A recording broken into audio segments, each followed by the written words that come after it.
Frank Adler is trying to get his niece, Mary, ready for school.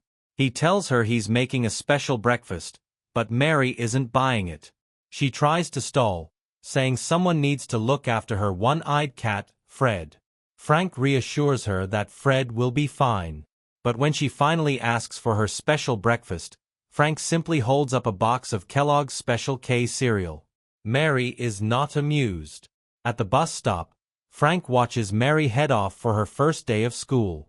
His neighbor, Roberta, follows him back home, worried. She thinks something might happen to Mary at school. Frank, though a little tense himself, tells her she's overthinking it and Mary will be fine. Meanwhile, at school, Mary already looks like she'd rather be anywhere else. Her teacher, Bonnie, walks around the classroom, asking students simple math questions.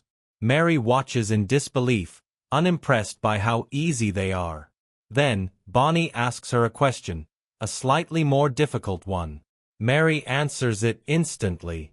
Bonnie keeps going, making the problems harder. Mary answers them just as quickly. But when Bonnie throws in a tough multiplication question, Mary pauses. Bonnie assumes she's stumped and moves on, but a few seconds later, Mary gives the correct answer. Bonnie, now intrigued, double-checks with a calculator. She realizes something. Mary is different. That's when the school principal, Miss Davis, walks in. The students greet her respectfully, except Mary, who loudly demands that they call Frank and get her out of there. At the end of the day, Frank arrives to pick her up, and Bonnie pulls him aside. She tells him that Mary is gifted, but Frank brushes it off, saying she just used the Jacko-Trachtenberg method to solve those problems. Bonnie is shocked. Mary is 7. Frank shrugs, saying he learned it when he was 8, so it's no big deal. Curious, Bonnie later looks up the method and is impressed. Frank is working on a boat. Mary asks him if they can take the boat for a test drive. They spend time together at the beach. They converse about different things, and Frank tells Mary that her mother would want her to make friends. Mary brings Fred to school and shows him to her classmates. She tells them he has only one eye. The kids ask her how he lost his eye. Mary responds saying she doesn't know about that because she found him like this in the trash and in a way, rescued him. Bonnie grows closer to Mary. She handed her additional worksheets and with difficult questions, knowing she'd finish her work quicker than most students. They bond well in class. Bonnie digs deeper into Frank's background but finds nothing significant. Then, she comes across Diane Adler. Diane was a child prodigy, a math genius. An MIT professor named Seymour Shankland had called her exceptional, saying she had an exquisite mind, a mind that could help the world. As Bonnie reads further, she finds out at the age of 27, Diane took her own life, leaving behind a baby girl, Mary, with her brother, Frank. That evening, Bonnie meets Frank at their local bar. He opens up about Diane's death.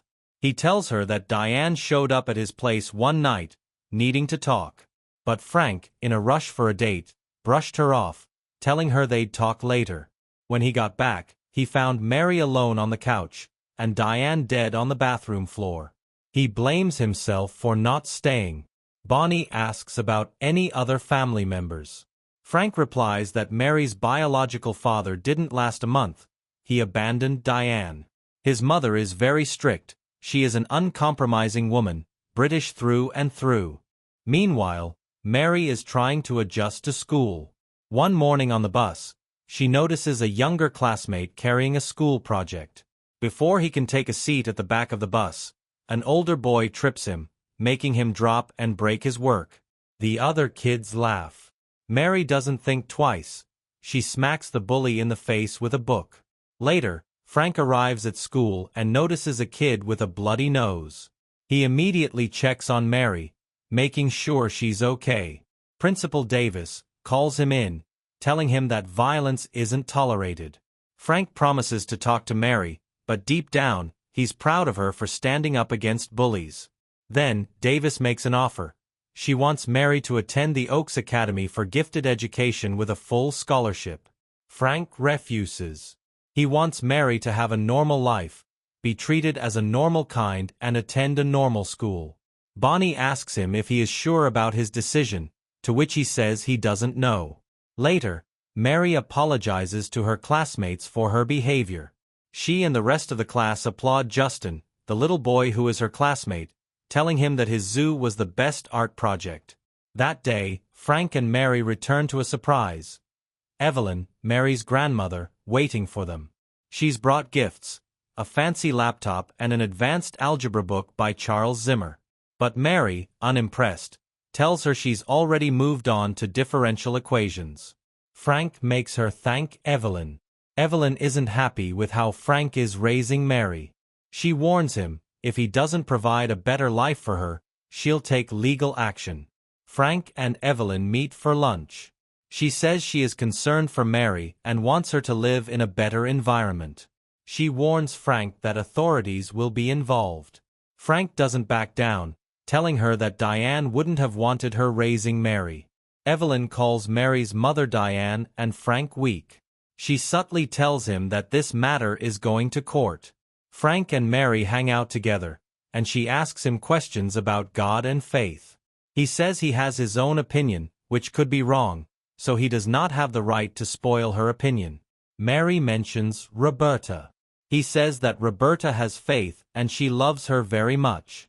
He tells her that he knows that everyone will end up together and that's what matters in the end. Roberta proves that she cares deeply for them by appearing in court to assist Frank in obtaining custody of Mary against his mother. It becomes clear that Evelyn plans to take Mary with her to Massachusetts. Frank wants her to stay with him.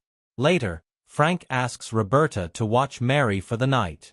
Roberta agrees, mentioning that she is just a neighbor and not a blood relative or someone whose opinion would be valued, but she loves Mary very much. Mary spends the night at Roberta's, singing with her and having a great time. Bonnie and Frank meet at the bar. She explains to him that it was not she who leaked the information to Davis.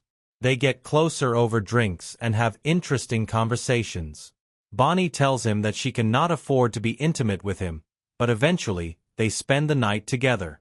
In the morning, Mary comes home to search for a DVD at Frank's place. She finds Bonnie sneaking out of Frank's room and gets cheeky about it. Frank finds out about this and gets frustrated, saying he can't have his own life for even some time. She gets upset and leaves. Later, Frank apologizes to Mary, and they reconcile. Roberta slams Frank for his irresponsible behavior, and he checks his mail outside and finds out that Mary is going to be spending 2 days in Boston with her grandmother. When Mary visits Boston with her grandmother, she sees family photos, including pictures of her mother and grandmother when she was young. Back in Florida, Bonnie and Frank become even closer. Evelyn takes Mary to university and tells her about the 7 millennium problems. Mary is shown a picture of Grigori Perelman, who worked on the Poincaré conjecture. Evelyn reminisces about how Diane could have also been honored and had her picture up on the wall if she had finished solving the Navier-Stokes equation. Mary expresses her wish to be featured on the wall someday as well. She is handed a difficult equation to solve by Professor Shankland. After noticing that she is unable to solve it for quite some time, he tells Evelyn that maybe Mary isn't that capable after all. Evelyn is walking furiously with her, regretting coming to Shankland in the first place, when Mary tells her that the equation was wrong and hence, unsolvable. They head back to Shankland, and the equation is corrected by Mary. She solves it till the end, leaving Shankland feeling overwhelmed. When they are back home, Mary tells Frank that although Evelyn is nice, she does not want to live with her as she is quite bossy.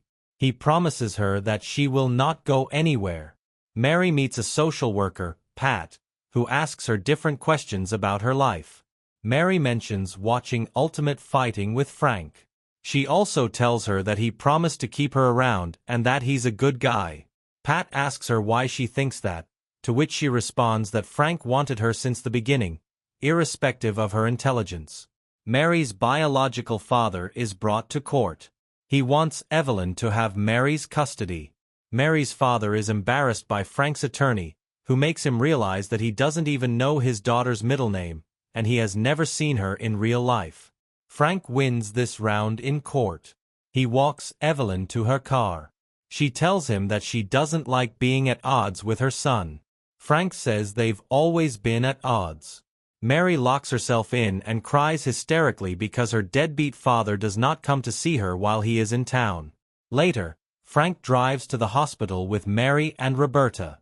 They wait together for the birth of a baby boy.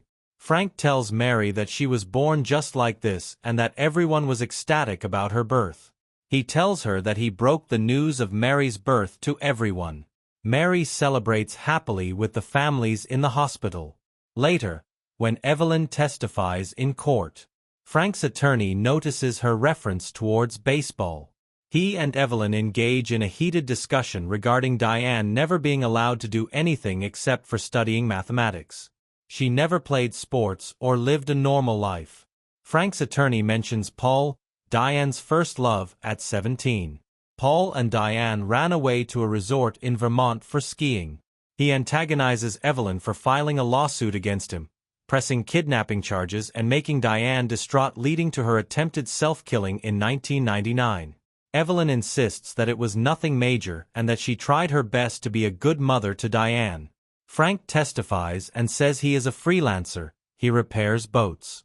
Evelyn's attorney brings up concerns regarding Mary's healthcare, education, and life. Frank insists that he wants her to live like a normal kid. The attorney also brings up how Mary assaulted the kid bully in school and how he once assaulted a man. Frank says it was self-defense against a drunk man in a bar and admits to spending a night in jail because of the incident. Later that evening, Frank's attorney suggests handing Mary over to a foster family temporarily. When she turns 12, she can make a decision in court regarding her living situation. The foster family resides in Tampa. Frank can visit her easily as it's only 30 minutes away. Evelyn would get visiting rights too. Feeling out of options, he sends Mary off to live in Tampa. She doesn't take it easy. She cries and begs Frank not to leave her alone, reminding him that he promised he wouldn't leave her. Roberta and Frank grieve over Mary's absence.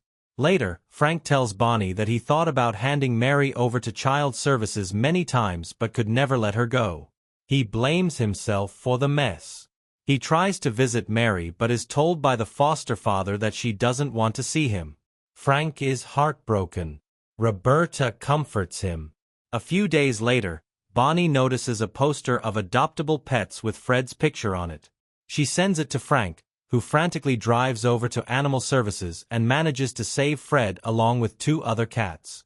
Evelyn is the one who put Fred up for adoption in the first place. Frank and Roberta rush to visit Mary and succeed in getting her back when Frank shows Evelyn the documents proving that Diane did in fact finish the proof for the Navier-Stokes equation. He tells Evelyn that Diane wanted this to be published after her mother's death, meaning Evelyn did suppress Diane's wishes. Frank and Mary end up reconciling and are more than happy to be together as they drive off with Roberta. Evelyn looks at the tear-stained notes with doodles sketched on them and starts crying.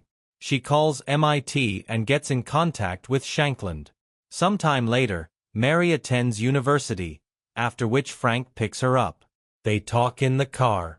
He hands her a book by René Descartes about existence. She jokes with him about it. Frank drops her off at the park, where she joins other Girl Scouts and plays with them happily. Frank smiles warmly in the distance at Bonnie.